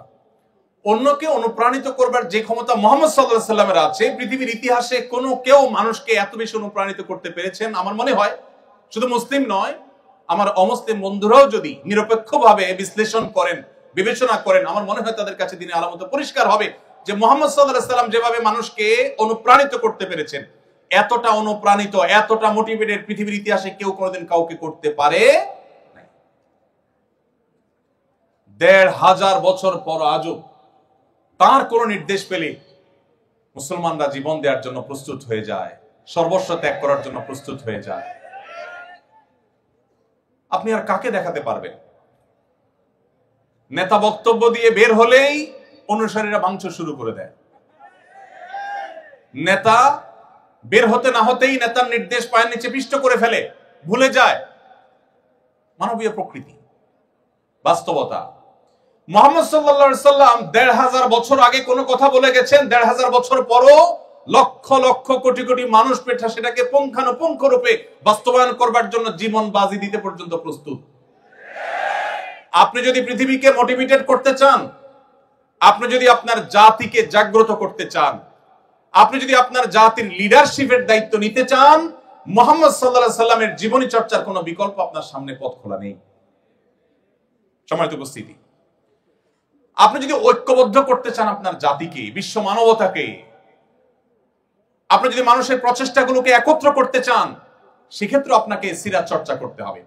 আল্লাহ রাব্বুল আলামিন কোরআনে কারিমে একাধিক জায়গায় বলেছেন নবী সাল্লাল্লাহু আলাইহি সাল্লামের অবদানের কথা। বিশ্ব মানবতার প্রতি তার যে সমস্ত অবদানগুলো ছিল, এর মধ্যে থেকে অন্যতম অবদান ছিল তিনি মানব জাতিকে কখনো বিভক্ত করেননি, ঐক্যবদ্ধ করার চেষ্টা করেছেন। যারা তার ধর্ম অনুসরণ করে নেই, তার কথা মানে নেই, তাদেরকেও শান্তিপূর্ণভাবে সমাজে বসবাস করবার অধিকার তিনি এমন ভাবে বাস্তবায়ন করেছেন, অন্য ধর্মাবলম্বী যারা মুসলমানদের সাথে শান্তিপূর্ণ সহাবস্থানে বিশ্বাসী, যারা মুসলমানদের সাথে নানাভাবে নানা চুক্তিতে তারা আবদ্ধ, সেই রকম অন্য ধর্মাবলম্বীদের কাউকে যদি হত্যা করে কোনো মুসলমান হত্যা না, কোনো অমুসলমানকে যদি এভাবে হত্যা করে, নবী করিম সাল্লাল্লাহু আলাইহি সাল্লাম সেই মুসলমানকে শাসিয়েছেন, সতর্ক করেছেন যে সে যত ভালো কাজ করুক, যত নেকামল করুক না কেন, জান্নাতের গ্রাণ পর্যন্ত সে মুসলমান পাবে না। নবী করিম সাল্লাল্লাহু আলাইহি সাল্লাম সেই আদর্শ আমাদেরকে দিয়েছেন, যে আদর্শের বর্ণনা আল্লাহ কোরআনে বর্ণনা করেছেন। যে সমস্ত অন্য ধর্মাবলম্বী মুসলমানেরা তোমাদেরকে যুদ্ধ চাপিয়ে দেয়নি, তোমাদের দেশ থেকে বের করে দেয়নি, শান্তিপূর্ণ সহাবস্থান করছে, অন্য ধর্মের মানুষ কিন্তু তোমার সাথে শান্তিপূর্ণ সহাবস্থান করছে। লা ইয়ানহাকুমুল্লাহু আনিল্লাযীনা লাম ইউকাতিলুকুম ফিদ-দীন ওয়া লাম ইখরিজুকুম মিন দিয়ারিকুম আন তাবাররুহুম ওয়া তুকসিতু ইলাইহিম, তাদের প্রতি সদাচরণ করতে, ভালো আচরণ করতে, ন্যায়নিষ্ঠ আচরণ করতে আল্লাহ তোমাদের বাধা দেয় না, বরং ইন্নাল্লাহা ইউহিব্বুল মুকসিতিন, সেই অমুসলিমদেরকে, অন্য ধর্মাবলম্বীদের প্রতি ন্যায়নিষ্ঠ আচরণকারীদেরকে আল্লাহ তাআলা ভালোবাসেন। আজ সংখ্যালঘুদের অধিকারের কথা শুনবেন, যারা আমাদের সকাল বিকালে সবকটা দেয় যে সংখ্যালঘুদের ব্যাপারে আমাদের দায়িত্বশীল হতে হবে, তাদের দেশগুলোতে আপনি দেখবেন সংখ্যালঘুরা সবচেয়ে বেশি নির্যাতিত। মুসলমানরা সব যে একেবারে পবিত্র দুধের দোয়া বা সবাই যে বলে উঠবে আমি তা বলছি না, কিন্তু ইসলাম সেই ধর্ম, যেই ধর্ম অন্য ধর্মাবলম্বী বা ভিন্ন মতের মানুষদেরও বেঁচে থাকা শুধু নয়, সম্মানজনকভাবে বেঁচে থাকা, তাদের অধিকার ব্যাপারে আমাদেরকে সতর্ক করেছে। এই জন্য আপনি দেখবেন মুহাম্মদ সাল্লাল্লাহু আলাইহি সাল্লামের শুধু আচরণের কারণে অজস্র অমুসলিমেরা ইসলামের ছায়া তুলে এসেছে। ভাইরা আমার, আপনি যদি আপনার জাতিকে ঐক্যবদ্ধ করতে চান, আমি আপনাকে অনুরোধ করব আপনি আউস এবং খাজরাজের ঐক্যবদ্ধ হওয়ার ইতিহাসটা কোরআন থেকে একটু পড়ে নেবেন। আল্লাহ রাব্বুল আলামিন কোরআনে সেটি উল্লেখ করেছেন যে আউস এবং খাজরাজ দুটি গোত্র মদিনার, তারা পরস্পরের মধ্যে যুদ্ধে লিপ্ত ছিল যুগ যুগ ধরে। বাবা মারা যাওয়ার সময় ছেলেকে ওসিয়ত করতো, বাপ আমার প্রতিপক্ষের সাথে যুদ্ধ শেষ করে যেতে পারলাম না, সমরে শেষ করে যেতে পারলাম না, ওসিয়ত করে যাচ্ছি যুদ্ধটা তুই চালায় যাস। এই ছিল তাদের অতীত, এই ছিল তাদের ইতিহাস।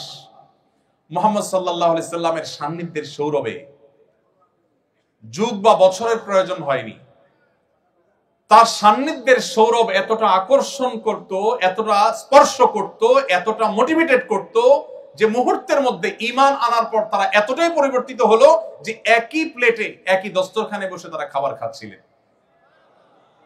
একজনের জীবন রক্ষা করার জন্য আরেকজন জীবন দিতে তারা কার্পণ্য করেননি। আল্লাহ তাআলা কোরআনে কারিমে সেটিকে বিভিন্ন জায়গায় উল্লেখ করেছেন। এজন্য আপনি যদি জাতিকে, বিশ্ব মানবতাকে ঐক্যবদ্ধ করার কাজ করতে চান, আপনি যে কোনো সেক্টরে ঐক্য এবং সম্প্রীতির বন্ধন তৈরি করতে চান, মুহাম্মদ সাল্লাল্লাহু আলাইহি সাল্লামকে আপনাকে চর্চা করতে হবে। আপনি দেখতে পাবেন সেই মক্কা থেকে আসা, হিজরত করে আসা মুহাজির সাহাবীরা কিভাবে মদিনার সাহাবীদের কাছে আপন হয়ে গেছে।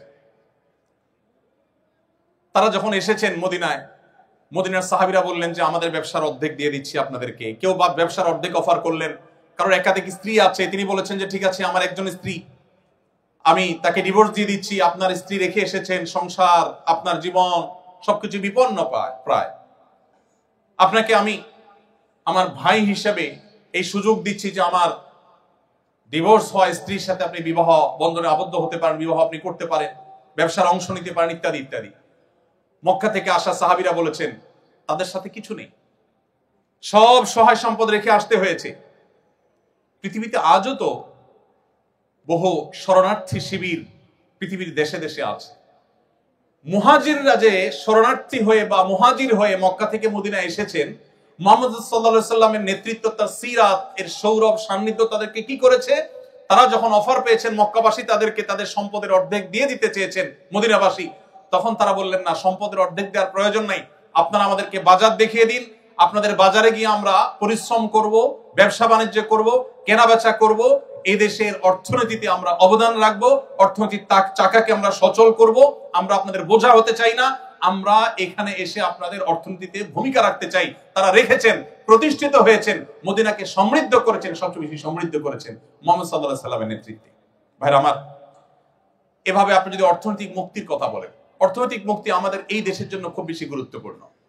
ভাইরা আমার, আপনারা জানেন আমাদের একটা কালভার, একটা ব্রিজ, এটা করতে হলে বিদেশের দিকে তাকাইতে হয়। তারা আমাদেরকে কিছু টাকা পয়সা দেয়, লোন দেয়, আল্লাহর হস্তে না, লোন দেওয়ার পর সাথে 10টা-20টা শর্ত দিয়ে দেয়। লোন দেয় ব্রিজ করার জন্য, শর্ত দেয় আমার পাঠ্য বইয়ে আমার ছেলে মেয়েকে কি পড়াতে হবে সে বিষয়। লোন দেয় তারা আমাদের অবকাঠামো উন্নয়নের জন্য, শর্ত দেয় এদেশের মুসলিম, হিন্দু, খ্রিস্টান, বৌদ্ধ সকল ধর্মের মানুষের ধর্মীয় মূল্যবোধ পরিপন্থী বিষয়কে সমাজে পুশ করাবার জন্য। ভাইরা আমার, এই সুযোগ তারা এজন্য পায় যে আমরা অন্য অনেক দিক থেকে বাহ্যিক মুক্তি লাভ করলে অর্থনৈতিক মুক্তি আমাদের হয়নি। আপনি যদি অর্থনৈতিক মুক্তি লাভ করতে চান, কিভাবে? খালি হাতে মক্কা থেকে আসা হাজার হাজার অগণিত মুহাজির সাহাবীদের কিভাবে সমৃদ্ধ করেছেন নবী সাল্লাল্লাহু আলাইহি ওয়াসাল্লামের বলিষ্ঠ নেতৃত্ব, তার প্ল্যান, কিভাবে মদিনার সমাজকে প্রতিষ্ঠিত করতে ভূমিকা রেখেছেন, আপনার তাকে অনুসরণ করতে হবে। মুহাম্মদ সাল্লাল্লাহু আলাইহি সাল্লাম মুহাজির এবং আনসারদের মধ্যে যে ভ্রাতৃত্বের বন্ধন তৈরি করেছেন, তার একটি ঘটনা বলে আমি শেষের দিকে যাব। নবী করিম সাল্লাল্লাহু আলাইহি সাল্লাম একবার শুনতে পেলেন দুজন সাহাবী, একজন মুহাজির, একজন আনসার, একজন মদিনার মানুষ, একজন মক্কা থেকে আসা মানুষ, কোন একটা বিষয় নিয়ে মানুষ হিসাবে বাদানুবাদ হয়েছে, পানি তোলা নিয়ে সম্ভবত বাদানুবাদ হয়েছে। তো একজন তার স্বজাতিকে ডেকে বলেছেন, হে আমার স্বজাতি ভাইয়েরা, ধরুন মুহাজির ভাইয়েরা, তোমরা কোথায় আছো, আসো, আমার সাথে এর গন্ডগোল লাগছে। অনেক সময় লাগে না এরকম, যে এলাকা ধরে টান দেয় মানুষ। নবী করিম সাল্লাল্লাহু আলাইহি সাল্লাম এই ডাক শুনে অত্যন্ত রাগান্বিত হয়ে গেলেন। তিনি সহজে যেন তেন ভাবে রাখতেন না, তিনি রেগে গেলেন। এখন রাগান্বিত হয়ে তিনি তার স্বভাব সুলভ ভঙ্গিতে তিনি বললেন, দাউহা মালি আরা দাওয়াল জাহিলিয়া, ইসলাম পূর্ব জাহিলি বর্বর যুগের আরবদের যে গোত্রপ্রীতি, গোত্রভক্তি তাদেরকে অন্ধত্ব নিয়ে যেত এবং মারামারি কাটাকাটিতে লিপ্ত করত, সেই ডাক আমি কেন শুনতে পেলাম? দাউহা ফাইন্নাহা মুনতিনা, তোমরা এই বিভেদের ডাক, বিচ্ছেদের ডাক, এটা পরিহার করো, এটা দুর্গন্ধযুক্ত, ঐক্যবদ্ধ থাকো। এরকম গোত্রভিত্তিক ডাক এবং অ্যাসোসিয়েশন করে পরস্পরের বিরুদ্ধে লেগে যাওয়া, নবী সাল্লাল্লাহু আলাইহি ওয়াসাল্লাম সেটাকে অত্যন্ত চমৎকার ভাবে দমন করেছেন এবং সম্প্রীতির যে উজ্জ্বল উদাহরণ তিনি স্থাপন করেছেন, পৃথিবীর ইতিহাস সেটি করে দেখাতে পারবেন। আপনি সাহাবীদের ইতিহাস যদি পড়েন, কিভাবে আউস খাজরাজ সহ আরো বহু আপনার বিবাদমান এবং মত পার্থক্যে থাকা জাতিগুলো কিভাবে ঐক্যবদ্ধ হয়েছে একটা প্রাচীরের মতো, মুহাম্মদ সাল্লাল্লাহু আলাইহি ওয়াসাল্লামের সিরাত আপনি চর্চা করে দেখতে পাবেন। সমস্ত সম্প্রদায়ের মধ্যে কিভাবে ন্যায্যতা প্রতিষ্ঠা করতে হয়, খোদ ইহুদিদের সাথে চুক্তি করার পর তাদের প্রতি যেন কোনো অবিচার না হয়, তাদের প্রতি যেন কোনো জুলুম না হয়, তার সর্বোচ্চ চেষ্টা তিনি করেছেন এবং সফল তিনি হয়েছেন। নবী করিম সাল্লাল্লাহু আলাইহি ওয়াসাল্লাম আখিরাত মুখী যে চিন্তা চেতনা, এটা তৈরি করার জন্য তিনি ভূমিকা রেখেছেন। এবং একজন মানুষ, একজন মুসলমানের জীবনের সবচেয়ে বড় সার্থকতা হলো তার এখানেই শেষ না, আসল জীবন তার সামনে আছে। সে ওই দৃষ্টিভঙ্গিকে সামনে রেখে যখন চলবে, তখন তার সে পথ চলা হবে অনেক বলিষ্ঠ, অনেক শক্তিশালী, সে কখনো ডিপ্রেসড হবে না। কেন আখিরাতের বিশ্বাসটা যৌক্তিক? বিজ্ঞানের উৎকর্ষের এই যুগে আমাদের অনেকেরই মনে প্রশ্ন জাগে, আমরা মারা যাওয়ার পর আবার আল্লাহ তাআলা সৃষ্টি করবেন, আমাদের বিচার হবে, জান্নাত হবে বা জাহান্নাম হবে। কেন এটা অপরিহার্য? এটা এই জন্য অপরিহার্য, একজন মানুষের জীবনে যদি দুনিয়ায় সব শেষ হয়ে যায়, তাহলে তাহলে তার জীবনের যৌক্তিক পরিসমাপ্তি কখনোই সম্ভবপর হবে না। কেন হবে না? ধরুন একজন মানুষ সারা জীবন জুলুমের শিকার হয়েছেন, সারা জীবন জুলুমের শিকার হয়েছেন, হতে পারে না যে তিনি আদালতে গেছেন সেখানে ন্যায় বিচার পান নাই, সামহাও ন্যায় বিচার পান নাই, হয়তো তিনি নিজের বিষয়টা তুলে ধরতে পারেন নাই, যেভাবে হোক তিনি ন্যায় বিচার থেকে বঞ্চিত হয়েছে। এই লোকটা যদি মারা যান তাহলে তার এই সমাপ্তি কাঙ্ক্ষিত সমাপ্তি না। কিন্তু একজন ইমানদার আখিরাতে বিশ্বাসী মানুষ, তিনি মনে করেন, তিনি জানেন, মনে প্রাণে বিশ্বাস করেন, দৃঢ় বিশ্বাস আছে যে তার এই মৃত্যুর পর আল্লাহর সামনে দাঁড়াতে হবে। দুনিয়ার কোথাও যদি তিনি সুবিচার না পান, কোনো টেনশন নাই, আল্লাহ তাআলা বিচার করবেনই করবেন। দুনিয়ার সব জায়গায় যদি ঠকে যান, তার টেনশনের কোনো কারণ নাই, তিনি সবকিছু সহ বুঝে পাবেন। দুনিয়ার সব জায়গায় তো নিগৃহীত থাকেন, আল্লাহর কাছে তিনি নিগৃহীত হবেন না। এই যে আখিরাতের প্রতি বিশ্বাসের যৌক্তিকতা, প্রয়োজনীয়তা, এটা মানুষের জীবনের যৌক্তিক পরিসমাপ্তি, পরিসমাপ্তি এবং এন্ডিং দিকে মানুষকে নিয়ে যায়। মুহাম্মদ সাল্লাল্লাহু আলাইহি ওয়াসাল্লামের সিরাত পাঠ করলে আপনি সেই যাত্রা এবং সেদিকে আপনি যেতে পারবেন। ভাইরা আমার, এর ফলশ্রুতিতে আপনার ইবাদত এবং কর্মের মধ্যে অপূর্ব সমন্বয় এবং ভারসাম্য আপনি সৃষ্টি করতে পারবেন। দায়িত্ববোধ এবং জবাবদিহিতার চেতনা তৈরি হবে। যে আল্লাহর প্রতি বিশ্বাস করে, আখিরাতের প্রতি বিশ্বাস করে, তার ভিতরে আখিরাতের প্রতি জবাবদিহিতার বোধ তাকে সবসময় মনিটরিং করে। সে কখনো ভুল পথে পরিচালিত হতে পারে না। আমরা নামধারী মুসলমান যারা আখিরাতের প্রতি বিশ্বাস দুর্বল, আমরা হয়তো একদিকে মুসলমান দাবি করছি, আবার অন্যায় অনাচারে লিপ্ত হচ্ছি। সত্যিকারের মুসলমান এবং আখিরাতে বিশ্বাসী হলে সে কখনো সে নিজের বিশ্বাসের পরিপন্থী কাজ করতে পারে না। এই জন্য নবী সাল্লাল্লাহু আলাইহি ওয়াসাল্লাম সিরাত, এটা কেন আমাদের জন্য আজ গুরুত্বপূর্ণ? কারণ সেটি আমাদের জীবনে জবাবদিহিতার চেতনাকে তৈরি করবে। আল্লাহর নিকট দাঁড়াতে হবে, জবাবদিহি করতে হবে। এই চেতনা যদি আমাদের মধ্যে জাগ্রত হয়, তাহলে পৃথিবীর কোনো মনিটরিং সিস্টেমের প্রয়োজন হবে না। প্রত্যেকটা মানুষ নিজেকে নিজে মনিটর করবেন। এবং হাজার উদাহরণ আছে যে আল্লাহর ভয়ে ভীত সন্ত্রস্ত হয়ে আল্লাহর সামনে দাঁড়াবার ভয়ে বহু অন্যায় কাজ মানুষ পরিহার করেছেন। মুসলমানদের মধ্যে কম বেশি আমরা এরকম বহু দৃষ্টান্ত আমরা খুঁজে পাবো। আমি উপসংহারে চলে আসি, রাত অনেক হয়েছে। নবী করিম সাল্লাল্লাহু আলাইহি সাল্লামের সিরাত, এটা আমাদের চর্চা করতে হবে, পাঠ করতে হবে। এমনকি যদি আমার কোনো অন্য ধর্মাবলম্বী বন্ধু থাকেন, তিনিও সত্যানুসন্ধানী হলে কিভাবে একজন মানুষ এত অল্প সময়ে তার মিশনকে সাকসেস করে গেছে, এত বাধা মাথায় নিয়ে এসে সবচেয়ে দ্রুততার সাথে সাফল্যের শেখরে পৌঁছেছেন কিভাবে, তার সম্পর্কে জানার কৌতূহল একজন মানুষ হিসেবে আপনার মধ্যে জাগা উচিত। আর মুসলমান হিসাবে, নবী সাল্লাল্লাহু আলাইহি ওয়াসাল্লামের উম্মত হিসাবে আমাদের মধ্যে জাগা আরো বেশি কর্তব্য এবং গুরুত্বপূর্ণ। এজন্য আমি আজকের এই সেমিনারে আপনাদের প্রতি উদাত্ত আহ্বান রাখতে চাই।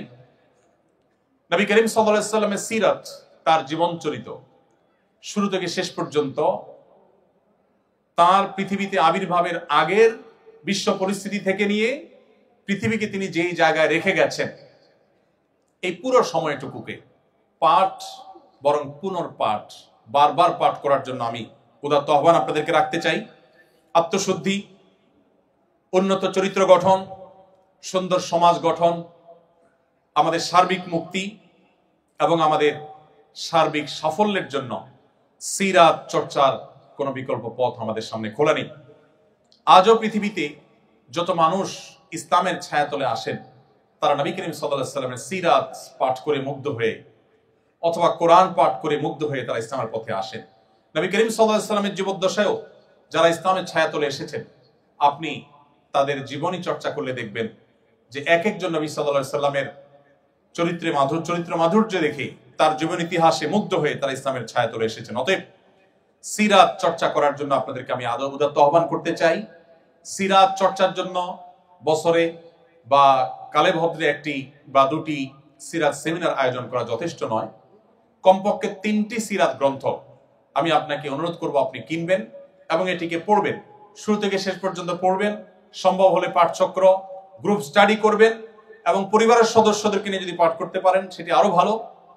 আমি আপনাকে আল্লাহর উপরে ভরসা রেখে একটি নিশ্চয়তা দিতে চাই, সেটি হলো আপনি নবী সাল্লাল্লাহু আলাইহি ওয়াসাল্লামের সিরাত শুরু থেকে শেষ পর্যন্ত যদি জানতে পারেন, যেটি বলছিলাম তার আবির্ভাবের আগের পৃথিবী এবং তিনি পৃথিবীকে যে জায়গায় রেখে গেছেন, এই পুরোটুকুকে যদি আপনি অধ্যয়ন করতে পারেন, তাহলে আপনার সিরাত পাঠের আগের ঈমান আর সিরাত পাঠের পরের ঈমানের মধ্যে আকাশ এবং পাতাল তফাত এবং পার্থক্য আপনি নিজে অনুভব করবেন ইনশাআল্লাহ। আমি সেজন্য আপনাদেরকে আল্লাহ তাআলার যে নির্দেশনা, যেটিতে আমি শুরু করেছিলাম, সেটি বলে আমি শেষ করতে চাই। আল্লাহ রাব্বুল আলামিন বলেছেন, লাকাদ কানা লাকুম ফি রাসূলিল্লাহি উসওয়াতুন হাসানাহ, তোমাদের জন্য আল্লাহর রাসূলের জীবনীতে রয়েছে সর্বোত্তম অনুপম আদর্শ, তুলনাহীন আদর্শ, যার কোনো তুলনা কারোর সাথে চলে না। সেটি রয়েছে মুহাম্মদ সাল্লাল্লাহু আলাইহি ওয়াসাল্লামের জীবনীতে। আল্লাহ তাআলা শুধু আমাদেরকে কোরআন দেননি, তিনি কোরআন ব্যাখ্যা করবার জন্য, বিশ্লেষণ করবার জন্য রাসূল দিয়েছেন। তিনি চাইলে জিবরিলকে দিয়ে কাবার ছাদে আসমান থেকে কোরআন পাঠিয়ে দিতে পারতেন অলৌকিকভাবে। মক্কার মুশরিকদের বুঝতে সুবিধা হতো যে আল্লাহর তরফ থেকে অলৌকিকভাবে এসেছে। তিনি তার রাসূল সাল্লাল্লাহু আলাইহি সাল্লামকে দিয়ে আমাদেরকে কোরআনের নির্দেশগুলোর বাস্তব উদাহরণ আমাদের সামনে স্থাপন করেছেন। সর্বশেষ একটি দৃষ্টান্ত দিয়ে আমি শেষ করছি, সেটি হলো ডক্টর খন্দকার আব্দুল্লাহ জাহাঙ্গীর রহমাতুল্লাহর নাম আপনারা শুনেছেন, ইসলামী বিশ্ববিদ্যালয়ের কুষ্টিয়ার প্রফেসর ছিলেন। স্যার একটি উপমা দিতেন অত্যন্ত চমৎকার। স্যার বলতেন, আমরা যে ফোন ব্যবহার করি, এই মোবাইলগুলো সাধারণত দুই প্রকার। কিছু আছে যেগুলো আমরা বাটন ফোন বলি, যেগুলোতে নেট ইউজ করা যায় না, ক্যামেরা থাকে না, ইত্যাদি ইত্যাদি। এই বাটন ফোন। আরেকটা হলো স্মার্টফোন।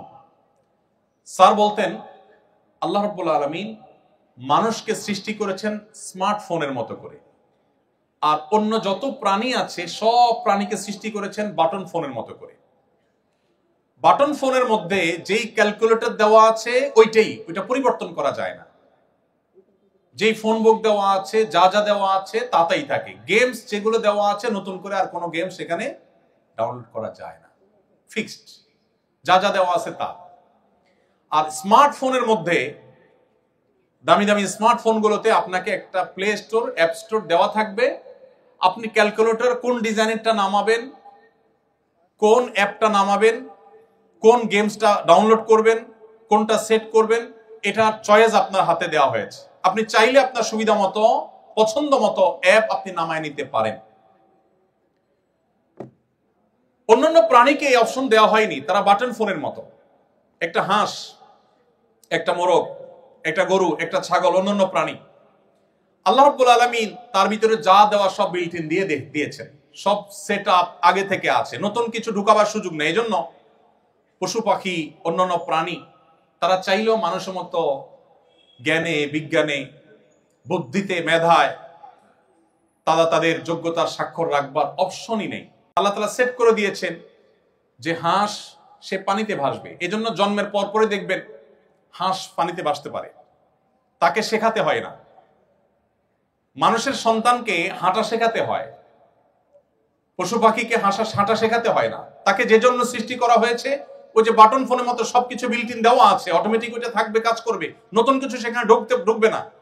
কিন্তু মানুষকে যেহেতু আল্লাহ তাআলা স্মার্টফোনের মতো তৈরি করেছেন, ব্ল্যাঙ্ক ব্রেন দিয়ে দিয়েছেন, চোখ দিয়ে দিয়েছেন, অপশন দিয়ে দিয়েছেন, সে তার চয়েস মতো অপশন বা অ্যাপগুলোকে সে নিজের ভিতর ঢোকাতে পারে। কেন মুহাম্মদ সাল্লাল্লাহু আলাইহি সাল্লামের জীবনী চর্চা প্রয়োজন? কারণ আল্লাহ তাআলা আমাদেরকে স্মার্টফোনের মতো তৈরি করেছেন। সো আমরা যদি ভালো কিছু আমাদের ভিতরে ধারণ করি, তাহলে তার রিফ্লেক্ট আমাদের জীবনে পড়বে। আমরা যদি ভুল কিছু ধারণ করি, তার রিফ্লেক্ট আমাদের মধ্যে পড়বে। এজন্য আমাদের এই জীবনকে আলোকিত করবার জন্য, সমৃদ্ধ করবার জন্য আমাদের জীবনের পদে পদে মুহাম্মদ সাল্লাল্লাহু আলাইহি সাল্লামকে পাঠ করতে হবে, তাকে ডাউনলোড করতে হবে, তাকে ধারণ করতে হবে এবং তাকে চয়েস করতে হবে। কারণ মানুষ অনুসরণ প্রিয়, কাউকে না কাউকে সে অনুসরণ করে, কারণ না কারণ দ্বারা সে প্রভাবিত হয়। আপনি যদি সর্বশ্রেষ্ঠটাকে ডাউনলোড করেন, আপনার ভেতরে ধারণ করেন, তাহলে আপনার জীবন আলোকিত হবে, সুন্দর হবে, সমৃদ্ধ হবে। আপনার আলো দ্বারা আলোকিত করতে পারবেন আপনার সমাজকে, আপনার আশপাশকে, বিশ্ব মানবতাকে, আপনার প্রিয় স্বদেশকে। আল্লাহ রাব্বুল আলামিন আমাদের সবাইকে সিরাতে রাসূলের আলো দ্বারা আলোকিত হওয়ার তৌফিক দান করুন। সিরাতে রাসূলের রিফ্লেকশন যেন আমাদের জীবনের পরতে পরতে হয়, পদে পদে হয়, আল্লাহ তাআলা সেই তৌফিক আমাদেরকে দান করুন। আমরা যেন মুহাম্মদ সাল্লাল্লাহু আলাইহি সাল্লামের উম্মত হিসেবে নিজেদেরকে স্বীকার করছি, দাবি করছি, আমরা যেন বুঝে শুনে তার উম্মত হই, আমরা যেন পড়ে শুনে তার উম্মত হই, স্টাডি করে, চর্চা করে তার উম্মত হই। তার উম্মত হওয়ার এই গৌরব যেন সত্যিকারের গৌরবের পরিণত হয়, সেজন্য প্রয়োজনীয় পদক্ষেপ গ্রহণ করা, আমাদের জীবনের প্রত্যেকটা ক্ষেত্রে সিরাতকে জানা এবং আমাদের জীবনে, আমাদের সমাজে, আমাদের পরিবারে, রাষ্ট্রে সর্বত্র যেন এস্টাবলিশ করার তৌফিক আল্লাহ তাআলা দান করেন। সেজন্য সেই দোয়া রব্বে কারীমের কাছে ব্যক্ত করে শেষ করছি। জাযাকুমুল্লাহু খায়রা। আসসালামু আলাইকুম ওয়া রাহমাতুল্লাহি ওয়া বারাকাতুহু। আস-সুন্নাহ ফাউন্ডেশন, উম্মার স্বার্থে সুন্নাহর সাথে।